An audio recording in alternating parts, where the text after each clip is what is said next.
Good morning, and thank you all for being here. I'm John Lausch, the United States Attorney for the Northern District of Illinois. And I'd like to start this morning by taking a moment to introduce you to my law enforcement colleagues, some of whom you will hear from in a few moments. We're honored to have Attorney General William Barr here with us today. From the ATF, we have Acting Director Regina Lombardo and the Special Agent in charge here in Chicago, Kristen Detinio, is here as well. We also have from the FBI, Deputy Director Dave Bowditch. We also have the Special Agent in charge of the FBI here in Chicago, Emerson Bowie, present as well. From the DEA, Special Agent in charge Robert Bell is present. And from the U.S. Marshal Service, we have Chief Deputy U.S. Marshal David Gellerman and Chief Inspector Diego Grimaldo. Also up here with me are two other United States attorneys. We have my counterpart from the Northern District of Illinois, Tom Kirsch. Tom's office and my office, we work together frequently on combating illegal trafficking of firearms across our common border between Indiana and Illinois. And finally, my colleague, Justin Herdman, who's the U.S. Attorney in Cleveland, the Northern District of Ohio. He's here, and he's quarterbacking the Department of Justice's nationwide efforts on Operation Legend. We're here today to discuss a critically important topic, violent crime in Chicago. As Attorney General Barr has made clear, the most basic responsibility of government is to protect the safety of our citizens. For those of us in law enforcement, our top priority is to keep people safe. For much of this year, Chicago and many other cities have experienced significant, unacceptable, and in many instances, staggering spikes in homicides, shootings, and other violent crime. In response, the Attorney General launched Operation Legend, a systematic and coordinated law enforcement initiative in which federal law enforcement agencies work with state and local law enforcement departments to fight these crimes. In Chicago, we are fortunate to have one of the finest police departments in the country, the Chicago Police Department. The brave men and women in uniform have worked tirelessly to protect the citizens of Chicago. The goal of Operation Legend is to reinforce and to accelerate their efforts to reduce violent crime. The Attorney General has endeavored to do so by sending additional federal resources to Chicago, including a substantial number of agents from the ATF, FBI, DEA, and the United States Marshal Service. The Department of Homeland Security Investigation also committed additional agents. Since that time, about 7 weeks ago, when Operation Legend began in Chicago on July 22nd, my office and our federal and local partners have worked together to investigate and to prosecute the individuals who are driving the violence in Chicago, the trigger pullers, drug traffickers, carjackers, and critically, those individuals who illegally possess, use, and traffic firearms. Fortunately, the significant investment of resources under Operation Legend has had an immediate impact on reducing homicides and shootings in Chicago. And the Attorney General will speak about that in a few moments. But even with the success of Operation Legend to date, much work remains to be done. The level of violence in Chicago remains far too high, and it can be demoralizing. Many children have been senselessly killed and injured. And while there are many things that need to be done to help Chicago's violent crime problem, one thing that all rational people can agree upon is that violent offenders need to be held accountable for their crimes. Enforcing the rule of law and holding these offenders accountable are essential components of every reasonable strategy to ensure public safety in Chicago, and it is the backbone of Operation Legend. And with that, it is my honor to introduce Attorney General William Barr. Thank you, John, and good morning, everybody. Thank you for coming this morning. I'm pleased to be in Chicago to address the most significant threat facing this city. The explosion of violent crime, particularly homicides in Chicago earlier this year, threatened not only safety, but this city's way of life. The federal government responded with Operation Legend, one of the most significant federal law enforcement operations in recent years. We have dedicated hundreds of federal government's best investigators, analysts, fugitive trackers, and other experts to work with our state and local colleagues in law enforcement here in Chicago to help get violent criminals off the streets. And I am pleased to report that Operation Legend is working. Crime is down, and order is being restored to this great American city. Operation Legend is a vivid illustration of what dedicated law enforcement officers at all levels of government can do to keep people safe. Unfortunately, too many people in too many cities insist on denigrating, demonizing, defunding police. Just yesterday, the police chief in Rochester, New York, decided to retire rather than to stand by while the character of his police force was attacked. Seattle's police chief made a similar decision last month after the city council decided to cut the budget of her department. Other cities, including New York, Baltimore, Los Angeles, and San Francisco, have recklessly slashed police funding at a time when their residents need protection more than ever. This is a misguided and short-sighted policy, and I fear the costs will be devastating. There is no harder job in America today, and I think no more noble job than serving as a police officer. And on behalf of the Department of Justice, I want to thank all of those in Chicago and beyond who protect and serve. The increase in violence that has plagued Chicago and other cities is what prompted the department to launch Operation Legend 2 months ago in Kansas City, Missouri. The operation is named for Legend Taliaferro, a 4-year-old Kansas City boy shot and killed while asleep in his bed. The purpose of the operation is to make clear that his life mattered, his name should be remembered, and other innocent victims like him, including the 8-year-old girl killed in Chicago on Labor Day, should not suffer such senseless deaths.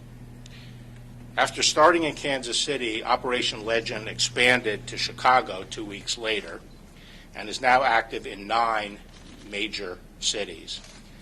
As part of the operation, the federal government has dispatched over 1,000 of our most skilled agents to help state and local law enforcement fight violent crime.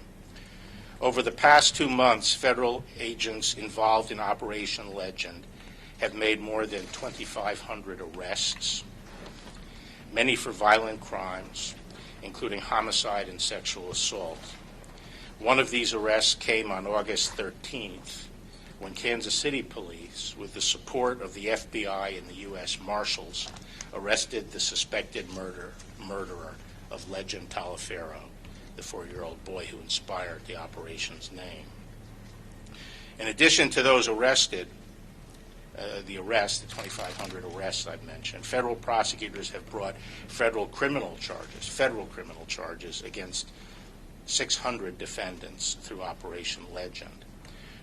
Bringing federal charges is significant because defendants arrested for violent crimes are often detained before trial, unlike state defendants who are too often released.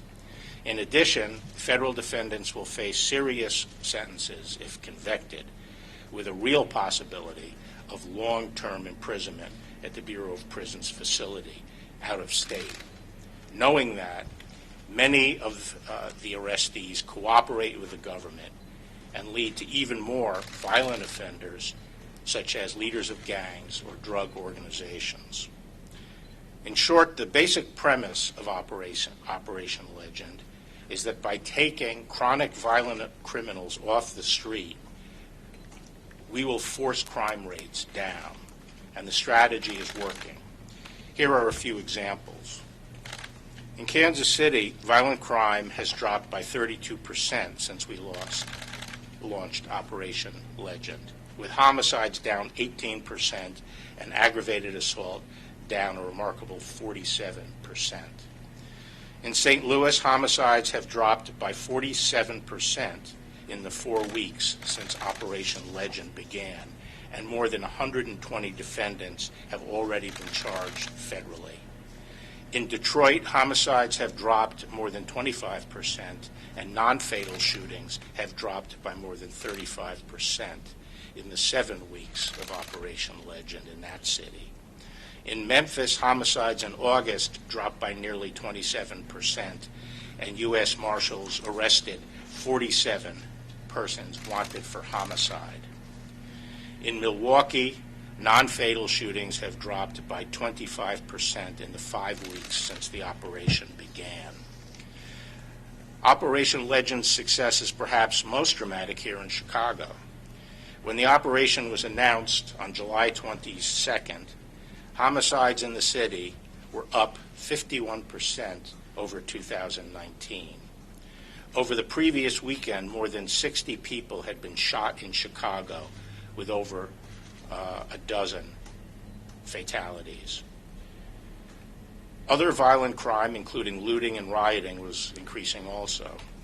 And the signs pointed toward the problem getting even worse, with the campaign to demonize and defund the police gaining traction, and criminals increasingly believing that they could operate with impunity. What we committed to Chicago in connection with Operation Legend were 400 federal agents, over $9 million of grant money to the police under our COPS program, which allowed the police to bring in 75 more positions, and $3.5 million in technical assistance to support the expanded anti-crime operations. Together, federal, state, and local law enforcement in Chicago, working as part of Operation Legend and our joint task forces, have reversed that dangerous spike in violence. Federal agents and deputy U.S. Marshals, along with state and local task force officers, have made more than 500 arrests, many for violent crime like homicide, sexual assault, and robbery. And federal prosecutors have charged, federal charges, 124 defendants, including 90 with firearms-related charges and 30 with drug trafficking-related charges. Many of those defendants are now detained pending trial rather than causing harm on the streets. The results of those actions speak for themselves.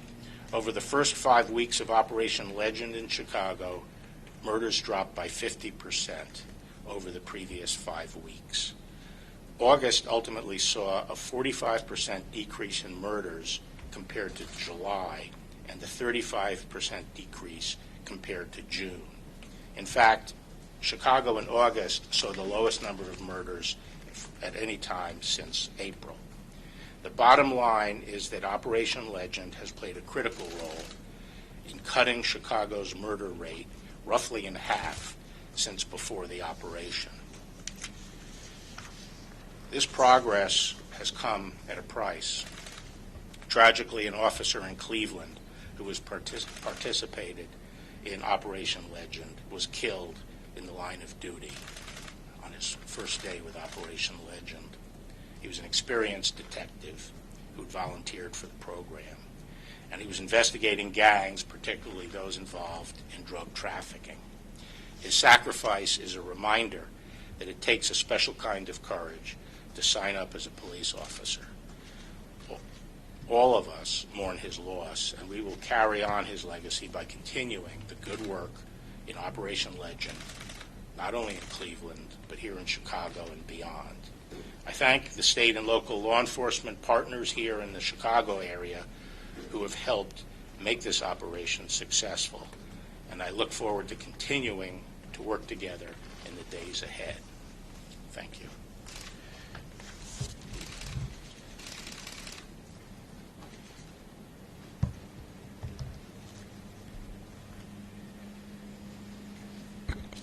Good morning. The commitment to justice and upholding the law and protecting and representing all is at the heart of our nation. This year, we have faced challenges. And in adversity, we must not succumb to fear. Tragically in Chicago and many other cities, one of those challenges has been the intolerable spike of violent crime, particularly firearm violence. ATF has responded, faithful to its core mission, protecting our communities from violent crime. I stand here today on behalf of the brave men and women of ATF, along with my colleagues from the Department of Justice, led by Attorney General Barr, U.S. Attorney John Lausch, Tom Kirsch, Justin Herdman, and my friend and colleague from the FBI, Deputy Director Dave Bowditch. We stand here today to reiterate our unequivocal commitment to honor the lives of Legend Telefaro and all of the victims and families that has died from firearm violence, bringing to justice the trigger pullers who terrorize our neighborhoods, like in Chicago, and the traffickers who fuel the violence by illegally supplying them with guns. There is no higher mission for ATF and our law enforcement partners than to protect the public from violent criminals. That is the purpose of Operation Legend. We are in Chicago. We are in other Legend cities working with the communities to identify, investigate, and prosecute those who inflict pain and destruction by engaging in firearm violence. We do this with the promise to uphold the rule of law, with the fairness that reinforces the dignity of all community members, most particularly the victims and their families. Every day across the country, ATF special agents and industry operations investigators pursue criminals who illegally use and possess guns, that trafficking organizations that illegally supply those guns to thieves who also steal those guns federally from licensed dealers. We are committed to removing the most violent firearm offenders from our communities, and it is most critical to dismantle those firearms trafficking networks, the gangs and organizations that fuel the violence, and interdict those firearms before they are used in crimes. One of the ways that we ensure that we stay focused on the most violent criminals, the actual shooters, is by using forensic science, particularly ATF's National Integrated Ballistic Information Network. We commonly refer to it as NIBIN. NIBIN allows us to use shell casings from recovered shooting scenes to specific firearms and to other shooting incidents. We know this from decades of experience that a relatively small number of offenders in our communities are responsible for multiple shootings. By generating prompt, actionable leads, NIBIN allows ATF and our partners to identify, investigate, and apprehend the shooters before they reoffend. One of the tools that we've deployed right here in Chicago, is our mobile command center. The mobile command center is configured to process ballistic evidence within hours of a shooting to support the Chicago Police Laboratory Facility. It contains NIBIN acquisition imaging units, a test fire room to obtain ballistic samples, and is equipped to facilitate the processing of fingerprints, DNA from recovered shell casings and firearms. Since its deployment in Chicago, the Mobile Command Center has processed at least 288 shell casings, generating over 50 leads. These are investigative leads to solve gun crimes. We have also, one of the ways to eliminate and to really be effective is here in Chicago is by providing our National Correlation Center access. We bring that to the Chicago Police Department. Almost without exception, within 48 hours, Chicago Police Department can enter shell casings into NIBIN. Our Correlation Center completes the correlation analysis that can link multiple shooting incidents or link a recovered shell casing to a specific firearm.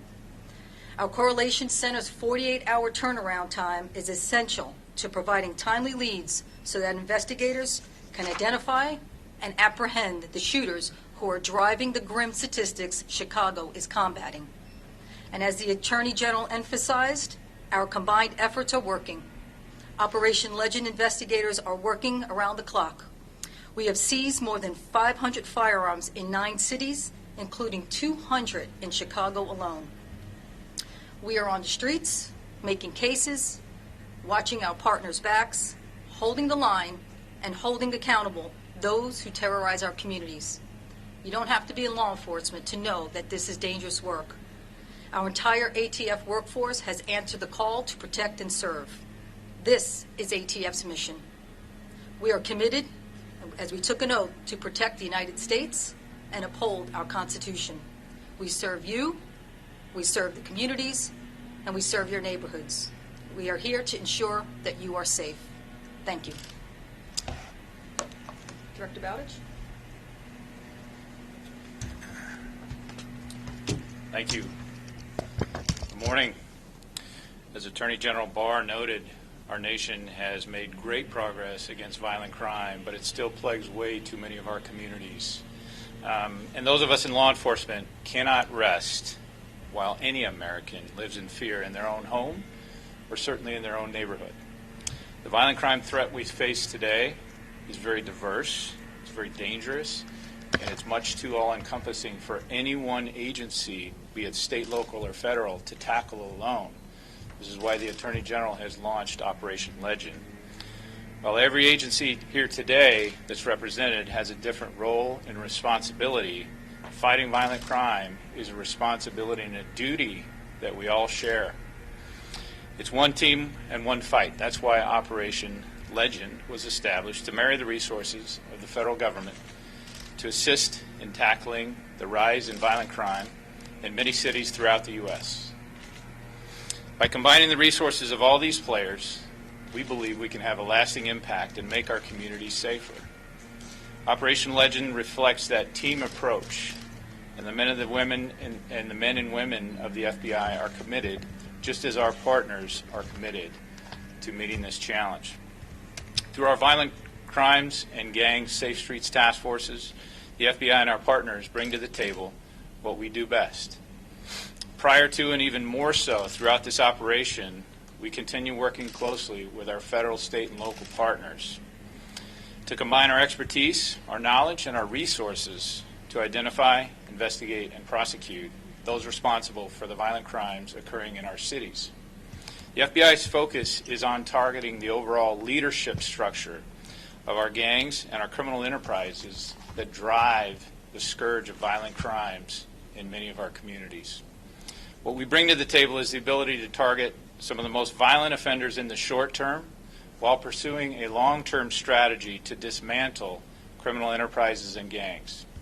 The Bureau has already dedicated significant resources and leveraged our partnerships in cities chosen for Operation Legend. We've surged additional resources to help further reduce violent crime in Operation Legend. For example, right here in Chicago, we brought in 60 FBI special agents in addition to what was already assigned here, to those already assigned here. We also surged analytical resources and data exploitation personnel to help in those investigations. Many of these folks have left their own communities to come and work side by side with the FBI agents, the ATF agents, the Chicago Police Department, and other agencies that are here. They left their own families and their own homes because they want to help, and they want to be here to help Chicago in any way. We've done this to help investigate and take the worst offenders off the street, and with the hope that we can cripple some of these organizations out there. This effort includes agents, intelligence analysts, digital evidence experts, and personnel from field offices across the country, all working together to reduce violent crime, to keep people safe, and to find and stop dangerous criminals through law enforcement actions, digital forensics, mapping trends, tips, hotlines, digital billboards, social media, press releases, and the like. It's a true team effort which cannot be accomplished through the law enforcement partnerships alone. It also needs the hard work of the community, but I will tell you this, there are a lot of hard-working assistant United States attorneys throughout this country that are side by side with these investigators trying to help curtail the violence in many of these communities. And we're already seeing real results. Many of those have been discussed already, so I won't go through those. But we have had hundreds of cases, arrests, and seizures which have been made across the country in Op Legend already. Last week alone, in between August 31st and September 7th, the FBI alone opened 50 cases. We made 18 arrests and recovered 46 weapons. That's in 1 week. Investigating violent crime is a 24/7, 365-day-a-year job that we do not take lightly. I am confident that with our partners working close together, we will continue to make progress against these violent crimes, and progress that the American people both expect, but more importantly, that progress that they deserve. So I want to talk now to those who are responsible for the violence. If you are responsible for the violence and you hear nothing else that's said, hear this. We will bring down the full weight of the federal government, and in our case, the FBI, to address your violent acts. If you are convicted in federal court, it's very unlikely you're going to walk in the front door and out the back. If you are convicted, federal time in court is 85% minimum time served. To the citizens of Chicago, the Attorney General has used the word will. If we accept this as status quo, that is not going to make any progress. If we have the will to pursue and endeavor throughout these challenges, I believe we can accomplish a lot. That will is being led by the Attorney General and all the agencies here, but it also needs the will of the community. We're asking the citizens of Chicago to trust us, pick up the phone, and provide the information we need to help solve crimes of violence which are plaguing your communities and our communities. In short, we are trying to instill confidence in the system, and I'm asking you to trust us. And with that, I talked to you about tips. I'm going to leave you with a tip line. If you have information about significant violent crime, I would ask you to please call 1-800-CALL-FBI or send us an e-tip online at tips.fbi.gov. Thank you.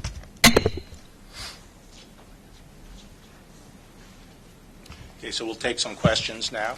Mr. Attorney General, welcome to Chicago. Thank you. I wonder if you could comment on just two things. On September the 1st, President Trump said, and I'll read you a quote, he said, "We've already conducted more than 1,000 arrests in our first month in Chicago. Chicago was a total disaster with a radical left Democrat in charge." Number one, there's a difference in the number of arrests from what you've announced. I think you said 124 versus the 1,000 that the president claimed. Well, so U.S. Marshals make arrests based on state warrants and then turn those individuals over to the state for state charges. The number I gave you were those who were charged federally. Do you share the president's view that the problems and violence in Chicago are related to the leadership of the city, the mayor, and the president has also singled out the governor of Illinois in making those comments? Well, I'm not going to comment on the specifics here in Illinois or Chicago in terms of the leadership, but I'll just say generally that I've observed the most important ingredients to maintaining safety and dealing with violent crime is a strong police force, a DA that is oriented toward taking violent offenders off the street, the backing of the law enforcement community by the political leaders, both the mayor and the governor. And when those are in place, then I don't think we will be seeing the increases in crime that we've seen recently. I think the increases in crime, there may be a number of factors involved, but part of it is the emboldening of the criminal elements, the chronic offenders, and the perhaps withdrawal of the police in the wake of the attacks on the police. So I think it's very important to support the police department and the chief of police in these cities. Do you believe the mayor and the governor have not been doing so? I'm not going to comment on that. I think I think the mayor and maybe I can ask the U.S. attorney, but my understanding is that the mayor and the president talked. The president discussed Legend and our desire to come in and to help with Operation Legend, and she said she would accept the help, and so she approved us coming in and providing this assistance. I know the U.S. attorney had discussions with her about it. So this is all about working in partnership with state and local, and that partnership is working well right now. Sir, what about the local states attorney or local judges? In talking about taking offenders off the street, are you in part kind of putting this at the feet of the state's attorney and the local judiciary? I think, unfortunately, in our country, and I think that's the case here at Illinois, the system of justice, state justice, is going back to a revolving door system that we had earlier. You know, 1992 was the peak of violent crime in the United States. It had trebled over the preceding 30 years. It had just shot up 3 times to 92, and then it's been halved since 92. And part of that process was stopping the revolving door and having pretrial detention of people who still posed a threat to the community. A lot of states are now pulling back from that. And I do think that, I think maybe John could give you some specific examples, but nowadays a lot of these hoodlums on the street feel that they have impunity to carry their guns out on the street. They don't hide them anymore and use, pick them up when they think they're going to need them, but they just carry them as a matter of course because they think they can do it with impunity, and they'll be in the front door and out the back door if under the state system. And I think that one of the reasons why federal support at this stage is so important is because we have stronger laws in this regard. There's a lot said about community policing. That's sort of one of the buzzwords out there. Oh, we just need more community policing. Well, what isn't discussed and what people have to understand is there is an essential prerequisite for a community policing program, and that is pretrial detention. Because people in the community, and this, I think any police chief who's been involved in law enforcement, I saw this back in '92, will tell you that people in the community will not come forward and engage with the police if they feel that someone about whom they've given information is going to be right back out on the street. They need to know that when the police take someone away, they're not going to be there the next day to retaliate. So in New York, for example, which had one of the best community policing programs in the country. It's just an amazing program. It's essentially falling apart right now because of the changes made in state law on bail reform, where people are just out on the street almost instantaneously, and their lawyers get access to the information provided to the police that served as the basis for the arrest. So that community policing program is drying up. It's broken. So I'm all for community policing, but people have to recognize you have to keep the violent offenders off the street, otherwise you will not get the cooperation of the community. Does that answer your question? Yes. So you mentioned when the operation first started, the amount of arrests you all made and got people off the streets. The murder rate and shooting was up, as you mentioned, right around 50% of the time. Well, right now, that murder rate and shooting is still at about 52% compared to the same time last year. Is it a little premature to say that this is for sure working and taking, driving down the violence rate here in Chicago? Is it too early to say that, or do you feel confident that the work that you're doing is making significant strides? Well, no, I'm confident that the work we're doing is improving the situation. So just to follow up on that, But would the rate not have gone down by now, at least even a little bit? it has gone down. It has gone down. Chicago, It's half of what it was the preceding month, and it's the lowest murder rate since April. So, we're starting from a very high level, and it'll take some time to get it down to perhaps what would you say? Yeah, no, I would agree with that. I mean, very, very clearly, Operation Legend helped. It helped stop what we were seeing were increases in homicides month after month after month. You've obviously seen the data. May, June, July, it was getting out of control, and it dropped in August. Dropped by half in 1 month. So I do think there's a correlation, and it's a correlation we're seeing across all our cities right now. All of the cities are going down, the homicide rates and the violent crime rates. Now, we're obviously going to continue to watch what happens and adjust our activity based on that. Sir, I have a question. I'm sorry, you had a question? I did, yeah, thank you. As President Trump often would name check Chicago and its bloody gun violence, Mayor Lightfoot and our former Mayor Emanuel would respond that if he seriously wanted to help, do he would send in more federal resources. And when the former Attorney General Sessions did temporarily send a few dozen federal agents here, they seemed to be welcomed very warmly at that time. What took your office so long? What took my office so long? So long to do what? To send I described what the genesis of Legend was, which was before COVID, we started seeing violence upticking in a number of cities, nowhere near the level it got to most recently. And we tried to launch a program called Relentless Pursuit. And then the COVID hit almost at the same time we were mobilizing the agents to go into the cities, so that program was effectively aborted. In the meantime, with the incident with George Floyd and the attacks on the police and the demonization of the police and discussions of defunding, we saw sharp increases in a number of cities, including Chicago. And so at that point, we essentially rebooted the idea of targeting various cities and targeting the increases in violent crime and sort of tailored it to the phenomenon we were seeing in the wake of the defund the police effort. And Chicago didn't meet all the criteria that we had been looking for in cities, but given the visibility of Chicago and the very high levels of homicide, we decided we would include Chicago.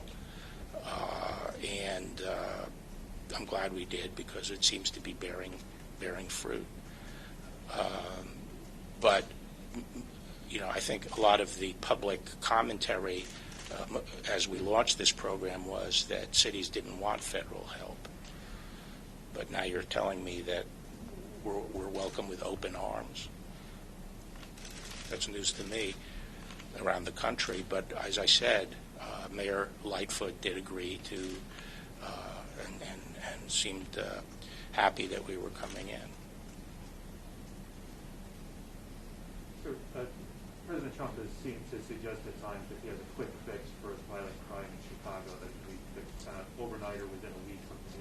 Do you know what he's talking about? Is it on the next guard? Is it this? Do you know what he's been referring to? Well, I think it's important. This is a distinction that the media doesn't frequently make, but there, in my mind, and I think the mind of most people in law enforcement, there's a distinction between addressing violent crime, which is what Legend is about, and addressing civil unrest and some of the violence that we've seen in conjunction with supposed protests. And I think he's talking about the latter in that, which is that you can deal with the occupation of areas in the city, and you can deal with the sieging of various government buildings, with dispatch. I don't think he's talking about eliminating violent crime that way. But dispatch of what? The National Guard? Or Dispatch meaning quickly. Well, it depends on the circumstances. There's some places where state resources are completely adequate. Even state civilian law enforcement resources can be completely adequate. It depends on the circumstance, the size of the demonstration, and the size of the state's assets. And then we can also use civilian federal assets, as we have in some places. Mr. Barr? Yes. How many of those 400 agents are new bodies on the ground here in Chicago? So I would say we already have a large number of law enforcement working in Chicago. At a minimum, there were 100 new FBI, ATF, and DEA agents that came in. There were several dozen repurposed Homeland Security agents as well, and the same with the United States Marshal Service. So, it's hundreds of new people who came in to help and to work directly with the people that were already here beforehand. So 100. I think there were 200 new bodies of the 400, and the other 200 were repurposed from the other work they were doing and shifted to violent crime. Okay. So, Sir, there's a question. Yes. Sorry, my question is a little bit off topic. I apologize for that, but I need to ask about Ms. Caro and how the president was acting in his official capacity when he denied besides knowing her? And also why the American taxpayers might be on the hook for any damages that could be awarded to her? Okay, so this has to do with something called the Westfall Act. That is an act that provides that when tort cases, state tort cases are brought against government employees in the executive branch and in the legislative branch, and the tort was allegedly committed in the course of federal employment, the case can be certified for shifting to the federal courts, and the United States can be substituted as the responsible party. This has become somewhat routine to the extent that the certification process has been delegated to an attorney in the tort section of the Civil Division of the Justice Department. The process involves the employing agency, which in the case of a president has been the White House, sending in a memorandum requesting certification. That process was followed in this particular case. The case law is crystal clear that the Westfall Act applies to claims against the president, the vice president, as well as other federal employees and members of Congress. There is case law in D.C. It has been invoked by previous presidents, including most recently Bush 43, Vice President Cheney, President Obama, and now President Trump. The case law is very clear, and there's a D.C. Circuit case called Ballinger on the topic that says that because we are a representative democracy, officials who are elected and answer press questions while they're in office, even if those questions relate to their personal activity and could bear upon their personal fitness, is in fact in the course of federal employment and can be therefore certified under the Westfall Act. The case in that situation was a congressman who was answering questions about why he had separated from his wife, and he was sued for defamation because of something he said in that answer. And so the court said that elected officials in our democracy, a representative democracy, when they're answering questions in office, even about personal affairs, any defamation claim is subject to Westfall. So this was a normal application of the law. The law is clear. It is done frequently, and the little tempest that's going on is largely because of the bizarre political environment in which we live, and well, I'll just leave it at that. Yep. The taxpayers be on the hook, though, for any... As they always are under Westfall. That's the statute. That's the statute.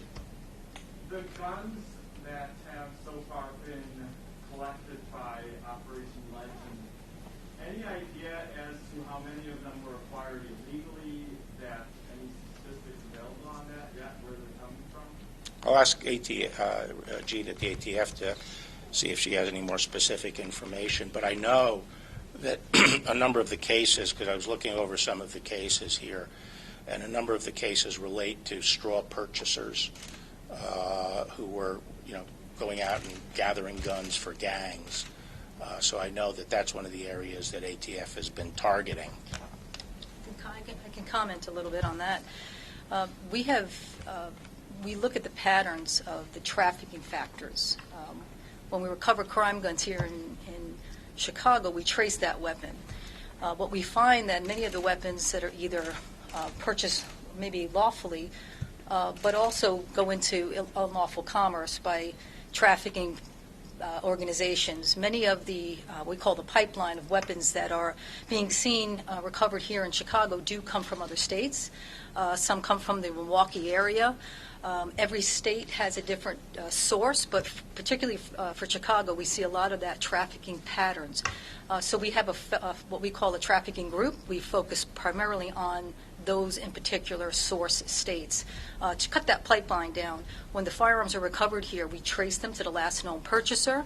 The firearms trace gives us what we call from cradle to grave, where the firearm was purchased and where it ended up. And we try to fill in the blanks, and NIBIN kind of gives us the life of crime it led in between that time. So we do see, we call straw purchasing, lying and trying, lying and buying. So those are all also part of our Project Guardian aspect, which is we're looking at going after those traffickers, particularly to cut that pipeline of weapons coming into Chicago. So that's what we're predominantly seeing. And that is also allowing us to put resources there in our source states, because I believe if we cut the pipeline of weapons, we would have what we call a little bit less of the use of those weapons. So that's what we're seeing primarily, is our trafficking groups are giving us that.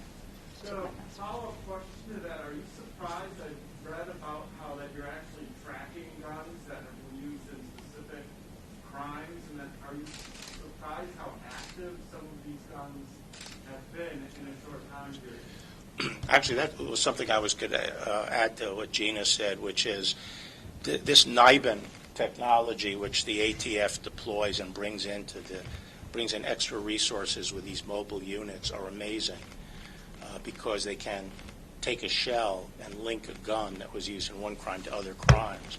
And I think most police chiefs will tell you that in their city, they could tell you, sit down and make a list of the people who are responsible for most of the shooting. In their mind, they think that are, the suspects. And usually a relatively manageable group or a modest group is responsible for a disproportionate number of the shootings. So it doesn't surprise me that you can find a gun and then tie it to a lot of different shootings. I've seen this done, and it's really remarkable. And the NIBIN technology is a game changer for, in the old days, to take the chronic violent offenders off the street, you had to cast a broader net. Now you can figure out exactly who's doing the shooting. But yeah, I was going to add, we call that fishing with a spear as opposed to a net. Many times the shell casings, like something similar to this, are recovered on the street. So we take this shell casing, we put it through our NIBIN system. It makes a correlation. It's almost like a thumbprint, a fingerprint that you would do as a comparison. Our shell casings are compared to different shooting scenes as well as the actual firearms at this one shell casing, which is unique to each firearm. So that's really been a game changer for us. And putting all of that in a mobile unit right now here in Chicago is really what's been helping Chicago Police Department's laboratories, because we can do that now in a 48-hour turnaround time. Those leads that are coming out were generated. Investigators get that lead, and that's a lead to a potential homicide or an assault. We take those leads, we give it to our investigators, our Chicago Crime Gun Strike Force, and that's where we go to work. We always say the technology is great. We have the tools to do some of the things that we do, but it takes the carpenter that builds the house. So that's where our special agents with all the law enforcement organizations working together. So it's the shell casing that's allowing us to make those connections. Take one more. Mr. Attorney General, just a quick question, just an observation. Well, I think that, Okay. did you asked one earlier, too. I had one little question. I didn't get to ask my main question, which I'll let both of you ask your Okay, question. Thank you. Go ahead. No, go ahead. Okay. So we see big shifts month to month, up and down over the years. This is not something unusual. July is, as you mentioned, it was the highest, the worst July since at least 1957, as far back as the records go. But we've seen other big shifts month to month. So what I'm hearing is that you're crediting this drop to the federal agents and the federal initiative. And what I want to know is, how many of those murders can you credit to? Well, I mean, that is an absurd question. I did not attribute it entirely. What I said is I believe that it was an important part of that drop. And if you want to maintain that taking fugitives off the street who are armed and already have committed homicide, known gang members, and persons who are correlated to guns that have committed murders in the past, at the numbers and rates we are doing that, not only the federal charges, but all the state people that we've delivered over to the state, if you don't think that that has an impact on violent crime, I think that's a much harder proposition to maintain. Yes. Mr. Attorney General, I've covered dozens of press conferences in this building with federal authorities and the Chicago police standing side by side. The Chicago police are not here today. Right. What is the reason for that, and why are they not included in this unified message?